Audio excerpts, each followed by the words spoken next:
ते security guard होते पण बाजूला होते, ते तिथं नव्हते. त्यांनी सांगितलं कोणी तिथं जवळ येऊ नका. कोणीच गेलो नाही. आणि हे एवढ्या ते फुटा फुटातला माणूस त्या ठिकाणी गेला आणि सांगतो, अरे म्हणे देवाच्या इथं बसलाय म्हणे,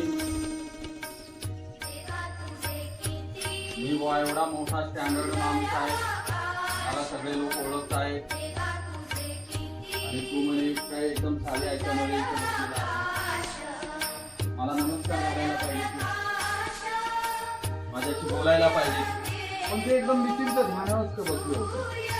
बघा, ते जरी वैज्ञानिक होते तरी त्यांना आध्यात्मिकाचा आधार घ्यावा लागला होता, म्हणजे देवभक्तीचा आधार घ्यावा लागला होता. बघा, खूप खूप बघा, याला म्हणतात मेगा कॉम्प्युटर, ज्याने मोठा कॉम्प्युटर बनवला होता, असे ते जयंत नारळीकर होते.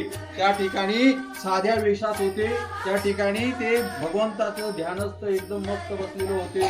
त्यांचं त्या ठिकाणी मन शांती.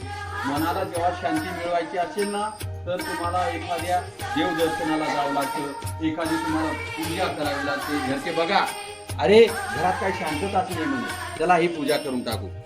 म्हणजे मनाची शांती करण्यासाठी देवाचा आधार घ्यावाच लागतो. तिथे ते नारळीकर बसले होते. जेव्हा त्यांनी डोळे उघडले आणि त्याला विचारलं, हे बाबा तू कोण आहे? मग मी म्हणे असं असं आहे.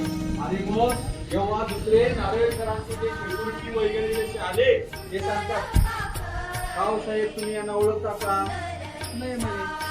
अरे हे इस्रोचे अध्यक्ष आहेत, म्हणजे भारतीय अवकाशीय संशोधन संस्थेचे हे कोण आहे? अध्यक्ष आहे जयंत नारळीकर.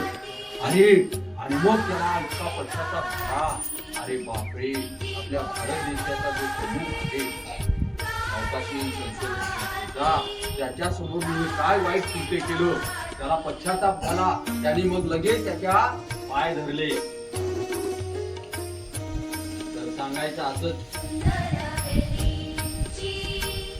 की माणूस कितीही ज्ञानाने मोठा झाला, पैशाने जनसंपत्तीने मोठा झाला, तरी त्याला त्या ठिकाणी आध्यात्मिकाचा आधार घ्यावा. आध्यात्मिक म्हणजे देवभक्ती. आध्यात्मिक म्हणजे काय? देवाची भक्ती. त्याचा आधार घ्यावाच लागतो. त्याचा आधार घेतल्याशिवाय आपल्या जीवनात यश राहणार नाही. म्हणून बघा, आपले मोठाले आई वडील बघा, आपल्या घरामध्ये फोटो असेल त्याला त्या ठिकाणी अगरबत्ती ओवाळतात, दिवा लावतात आणि